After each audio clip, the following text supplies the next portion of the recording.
Hey everyone, and welcome back to Speak Smart. I'm Jane, and I'm super excited for today's topic, because honestly, it's something I wish I'd thought of earlier in my own language journey. And I'm Lucy. Jane, I'm already intrigued. What's this secret weapon we're diving into today? I feel like we're always looking for new, innovative ways to sneak English into our busy lives. Exactly. And this isn't about adding another huge chunk of study time, it's about leveraging something we all do anyway, our night routine. We're talking about learning English with your night routine, daily conversations and vocabulary, all while winding down. Oh, I love that. That's so smart. You know, for so many people, the evening is when they finally have a moment to themselves, but they're often too tired for intensive study. This sounds like a much more gentle, sustainable approach. Totally. Think about it. From brushing your teeth to reading a book, there are so many little pockets of time where you can actively engage with English without it feeling like a chore. It's about turning passive activities into active learning opportunities. Okay, so let's break it down. When you say night routine, where do we even begin? For me, it often starts with just like getting home, making dinner, tidying up. Are we talking about that entire chunk of the evening? We can. Let's start with the basics though. The wind down period, post-dinner, pre-sleep. Imagine you're in the bathroom getting ready for bed. This is prime vocabulary time. Instead of just mindlessly brushing your teeth, start narrating what you're doing in English. Narrating? Like out loud to yourself? Exactly. I'm squeezing toothpaste onto my toothbrush. I'm brushing my teeth for 2 minutes. Now I'm rinsing my mouth. I'm washing my face with a gentle cleanser. It sounds silly at first, but it forces you to recall and use those common verbs and nouns related to personal hygiene. That's actually brilliant, because those are actions we do every single day, so the vocabulary becomes ingrained through repetition. And you're not even having to carve out extra time, you're just doing it while you're already doing it. Right? And you can expand on it. Think about the products you're using. This is my moisturizing cream. I'm applying serum. My hairbrush is old. I need a new one. You'll be amazed at how quickly you pick up or solidify terms you might only recognize passively. I can already picture myself doing that tonight. It feels like a mini challenge almost. Like, can I describe every single step of my skincare routine in English? Precisely. And once you've done that, maybe you move to your bedroom. You're changing into your pajamas. Again, narrate. I'm taking off my clothes. I'm putting on my comfy pajamas. I'm getting ready to relax. It seems simple, but fluency is built on these foundational, everyday expressions. So, we're essentially encouraging a running internal monologue in English, or even an external one if you're brave enough and no one else is around. Exactly. And don't underestimate the power of that internal monologue. Even just thinking in English helps rewire your brain. It makes it more natural to form sentences when you actually need to speak. And it's totally judgment-free. That's a great point. No pressure of someone correcting you or waiting for your answer. You can just experiment with phrasing and vocabulary in your head. What about once you're settled in bed? That's typically when people scroll on their phones or watch TV. How can we make that English friendly? The perfect opportunity for passive and active listening or reading. Instead of scrolling through social media in your native language, try switching your phone's language to English. Then, if you're looking at news, articles, or even just Instagram captions, you're constantly exposed to English. That's a good one. It's such a small change, but it really adds up.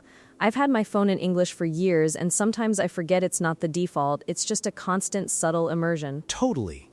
And then, for more active learning, consider audiobooks or podcasts.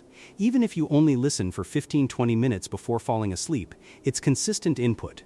Choose something that genuinely interests you, not just a textbook. A light novel, a storytelling podcast, anything that keeps your attention. I find listening before bed is great because it's not demanding. You can just let the language wash over you. Even if you drift off, your brain is still processing some of it. It's like a gentle lullaby for your English skills. Exactly.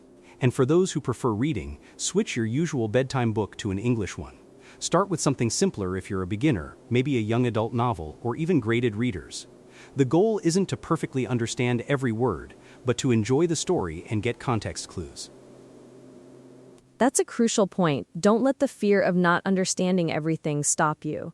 Reading in English should feel like a pleasure, not a chore. If it feels too hard, switch to something easier. There are so many resources out there. Absolutely.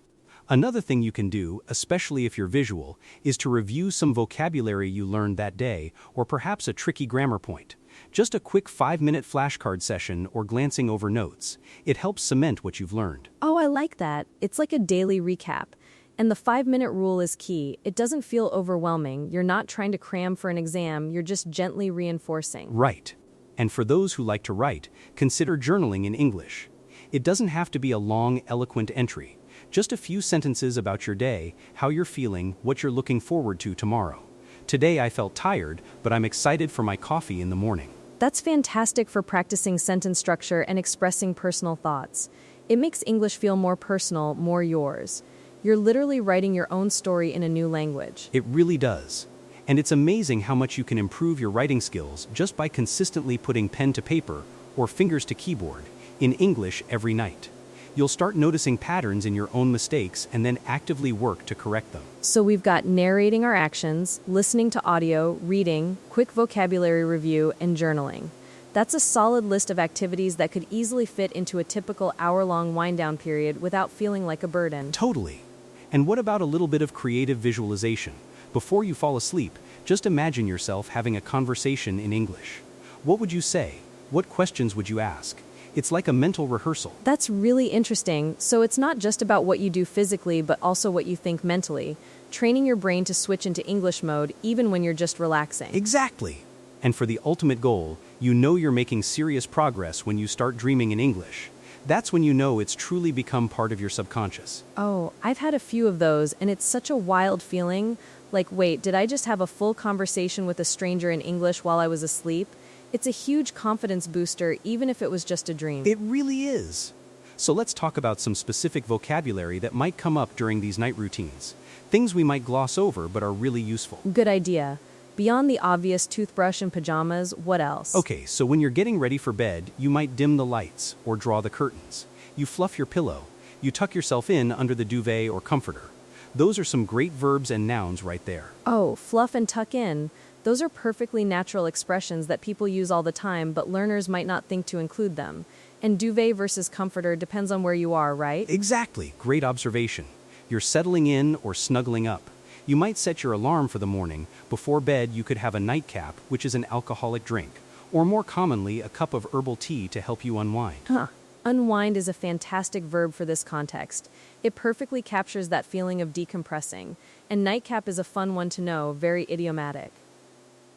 Then, if you're reflecting, you might recap your day or ponder something. If you're stressed, you might be tossing and turning in bed or struggling to fall asleep. Hopefully you're not, though. Hopefully not, but those are all very common phrases for describing sleep troubles. Tossing and turning really paints a picture. What if you wake up in the middle of the night? Good point. You might wake up abruptly or stir in your sleep. You could drift back to sleep. And then, in the morning, you wake up refreshed, or if you're lucky, you oversleep and hit the snooze button a few times too many. Haha, hitting the snooze button is definitely part of my routine sometimes. So we're really talking about a holistic approach, aren't we? It's not just about one specific study method, but integrating English into the entire fabric of your evening. Absolutely. It's about consistency over intensity.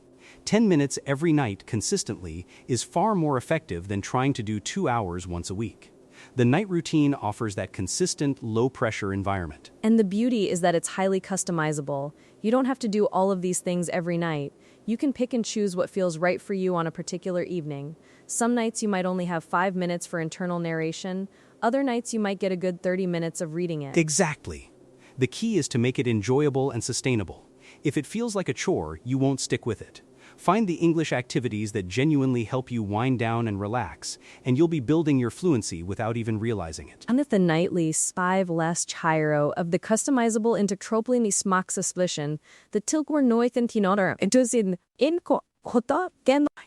Tiptibik to the gondomena spo acremende anetu se. So you won't go matter that by.